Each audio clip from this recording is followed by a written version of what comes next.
Paul, you spend the afternoon training with Milton. He says, Mr. Paul, I understand that you're a very talented grappler because of your natural body parts, but could you please use the claws a little bit less? Yeah, is there a better way, or? Well, I don't have cat claws like yours, so I would just, hold on with your fingers if you could. It's less efficient, though, isn't it? It is, but we also disallow other things like biting or kicks to the groin during training, you know? The kick to the groin wasn't on purpose. I feel like you fight with a lot of anger, Mr. Paul. I'm not angry. Could you stop calling me Mr. Paul? You're the master, I'm the student, so please. What should I call you, sir? Just call me Paul. Well, it's a little awkward, but if you say so. The evening cannot roll around soon enough, and then you set off with Lowry and Elvis towards the bar. So, Paul, I've been thinking, and I got it figured out what's wrong with your religion. Oh, really? You've been there for a day and you got it figured out? Yeah, it's that you're coming to the right conclusions, but you're not getting there by yourself. The religion is telling you how to think. Have you read any of it? I don't need to. Through philosophy, I've already come to the conclusions that you've reached. You see, unlike you, I have gone from point A to point B and understand why your religion teaches what it does. That's what Scripture study is. It's the examination of why Scripture says certain things. But you have it handed to you on a silver platter. Where's the struggle? Where's the growth? You don't remember things that you don't have to work for. It is said that a man who lifts with his back may give himself injury, but that does not prove that he was unfit to lift, merely that no one saw fit to teach him. But if he gets injured, that's a lesson he won't forget. My dad threw me out of the house so that I would learn hard lessons. Your dad kicked you out to teach you a lesson? Yeah, 'cause I was just sitting around at home learning archery and how to sword fight, but I never got better at my dad at sword fighting, and I never got better than my mom at archery. My mom even knows some magical spells, and I never learned any. Well, it sounds like they were bad teachers. Besides, your mom specialized in just archery, and your dad specialized in just swordsmanship, so you split your teaching into both. Well, you know, it's like my mom and dad used to say, if you chase 2 rabbits, then you can put lettuce and mayonnaise in the middle and use the rabbits as a bun to make a rabbit sandwich. That doesn't seem like a very useful saying. No, I think they're right on that one. You could do that. You find your way to the bar and then let yourselves in. There's Rosendo sitting at the table, and he's having a quiet but heated discussion with another guy. This person looks well-dressed, if a little brightly colored, and his hair is slicked down. Rosendo spots you first, and they both look at you, and Rosendo waves you to come over. We've arrived, but not because we had to, only because we chose to. The well-dressed man stands up to shake your hand. He says, "A pleasure meeting you. I'm Rutherford P. Buford, curator." Elvis, what did we say my name was on the guild paperwork?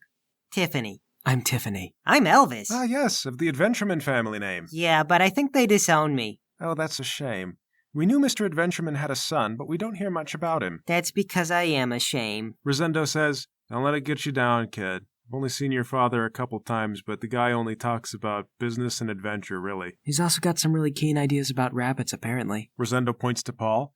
"Who's this?" Oh, I'm Paul. I just joined the group. I was told there was a schedule to go into the dungeon. Oh, well, you were misinformed.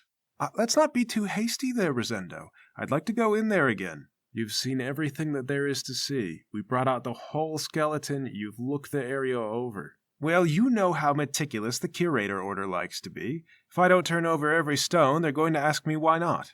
Rutherford turns to the group. If you're eager, how would you like to go back in that dungeon again? That's what I thought we were doing. I don't understand what's going on. There was an incident and a death, and these guys are brand new, Rutherford. I can't let you take them down in there. I've got to break them in at least. Rutherford rolls his eyes. Oh, fine. Tell me, did you get much of a look at the thing? The skeleton? Well, I wasn't referring to Rosendo. I was mostly watching my friend Mattios melt into a puddle of gelatinized flesh. I had dreams about it last night. But beyond that, you know nothing. We don't know nothing. Oh, well, then by all means. Thank you, I will. You know, people underestimate the value of nothing. If you consider a pot, once you fill it with something, it's full, and you can no longer put anything else in it. But an empty pot is a pot of potential. Are we going in the dungeon? Why do you keep asking that? Rosendo just said we're not going in the dungeon. Because you told me we were. No, I told you we had an appointment with the guild, and you wanted to hear that we were going in the dungeon, which means you lied to yourself. I hope you learned something. You knew that's what I wanted. You let me believe it. But now through pain and making your own mistakes, you've learned a powerful lesson. But what did he learn, Lowry? That he should have formed his own team on his own that he would be in charge of that wouldn't do stupid stuff like this. So what, did I come down here for nothing? Okay, you're new, so as I explain it to these guys, if they can put together a team, then we can bump you up on the schedule. I can probably have you in next weekend. Oh. But I have to be on a team with these guys. I'll be there too. And yes, you do need to have a team. So these guys, or form your own. I don't care. Well, how do I form my own team? I handed these guys a sheet of paper with a bunch of names on it. I eat the paper. And that was my last copy for a while. I'm going to have to get another one. So I guess you're stuck with these guys for a little bit. Rosendo, I'm just going to point out again. I could take them down to the dungeon now, and they wouldn't have to wait. And you can't take guys from the guild anywhere without guild permission. I say no. I'm not signing off on it, not with this crew. File a proper petition, go through the correct channels. Well, fine. I thought we had a better understanding of each other than that, Rosendo. But if that's the way the cake has to crumble, then that's how it is.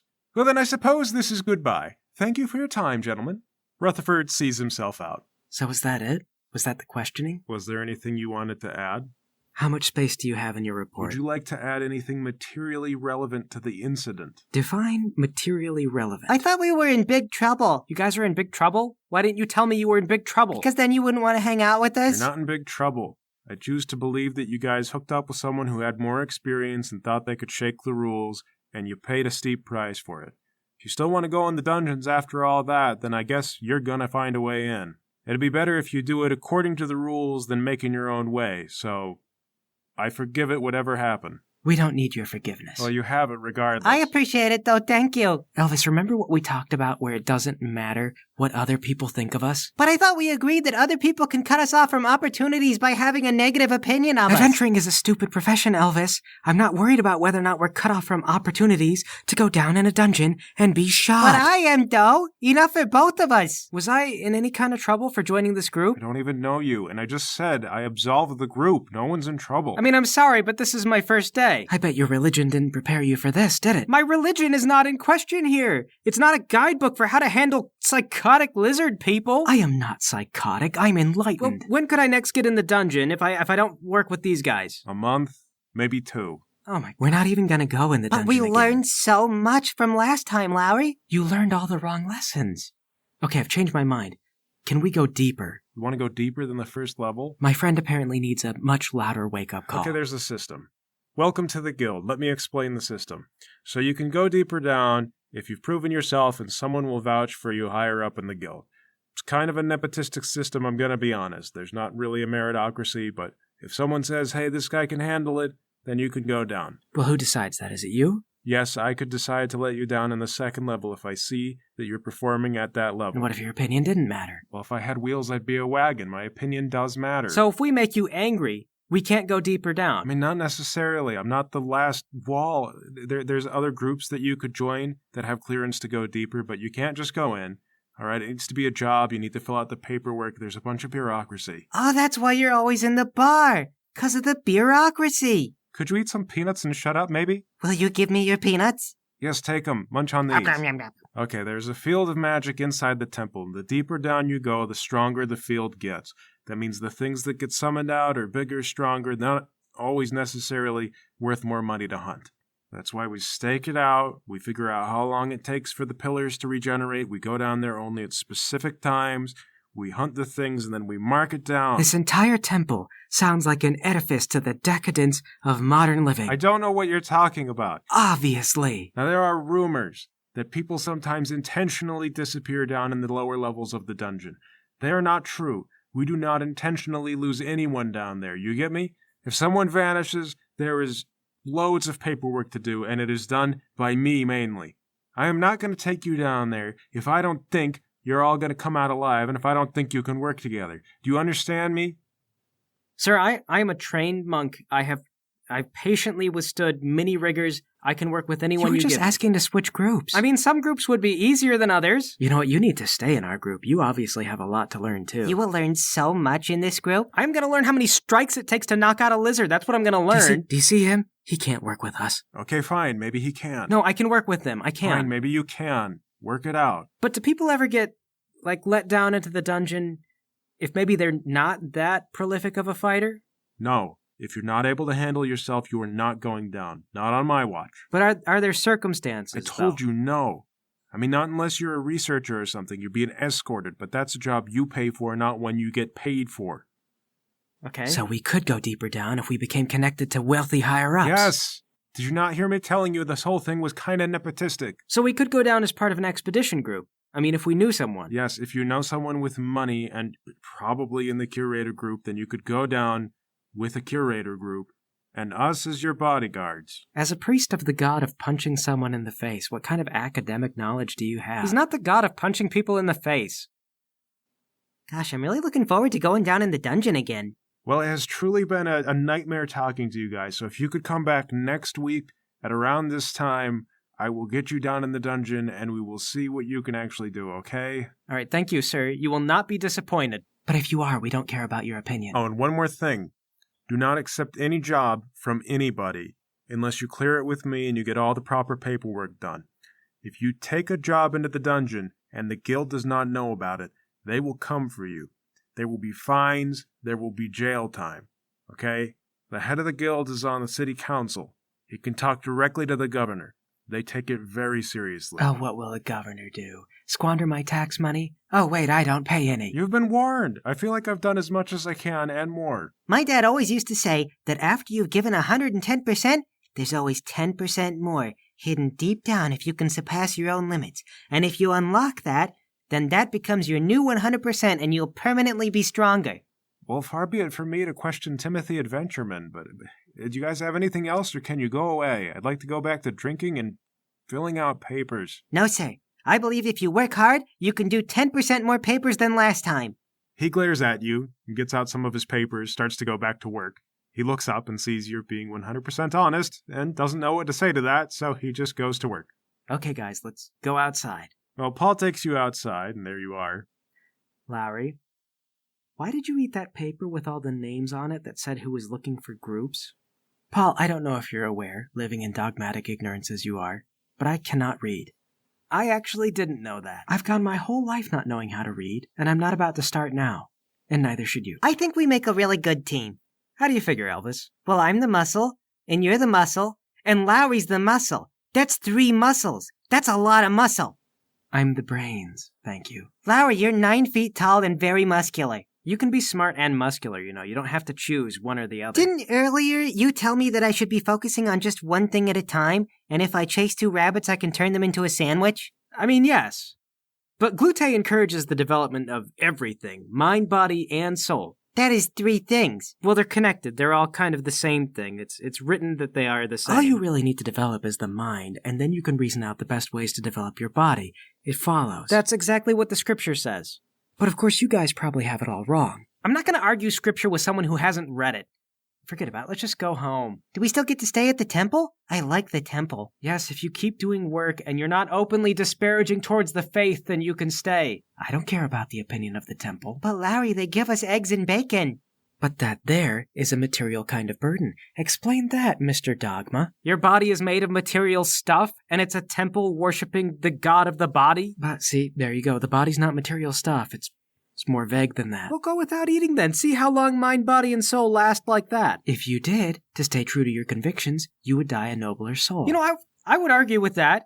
If it weren't for St. Marilla, who said exactly that and then died from hunger. See, can't prove me wrong. He's considered apocryphal. You guys bicker your way back to the temple, and when you arrive, waiting out front is Rutherford.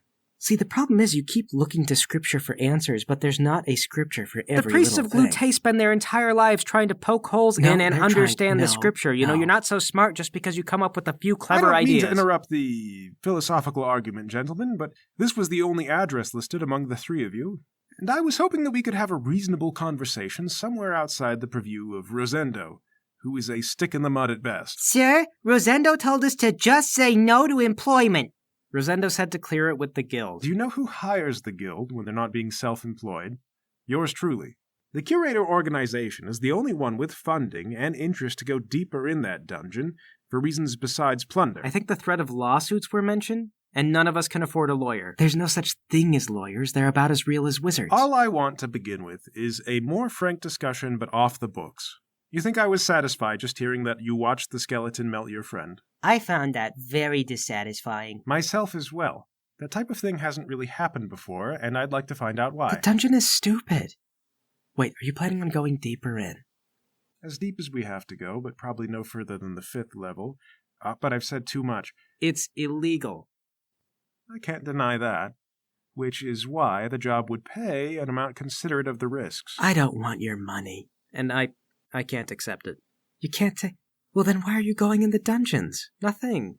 Can a guy not be bored in the temple? I mean, I'll prove myself to Glute if I'm strong enough to go down. So I'm not hearing a no, but I am hearing that I wouldn't have to pay you. All the money would go to this guy. Oh gosh, I won't even know what to do with it all. I have housing and shelter. Elvis, you're living on the charity of the temple. You guys have bacon. With wealth, you could buy bacon. I can't cook it myself, I'll burn myself. Well, for the amount that I'm offering, you could stay at a bed and breakfast for the better part of a year. And I wouldn't have to scrub the floors? Not unless you wanted to. It sounds like you're interested. I tell you what, here's my card. You go down to this address, just knock on the door, and we'll have a discussion. He hands you his card, and he leaves. I say we don't go. We need to keep our heads above water, stay out of trouble. Well, I say we do.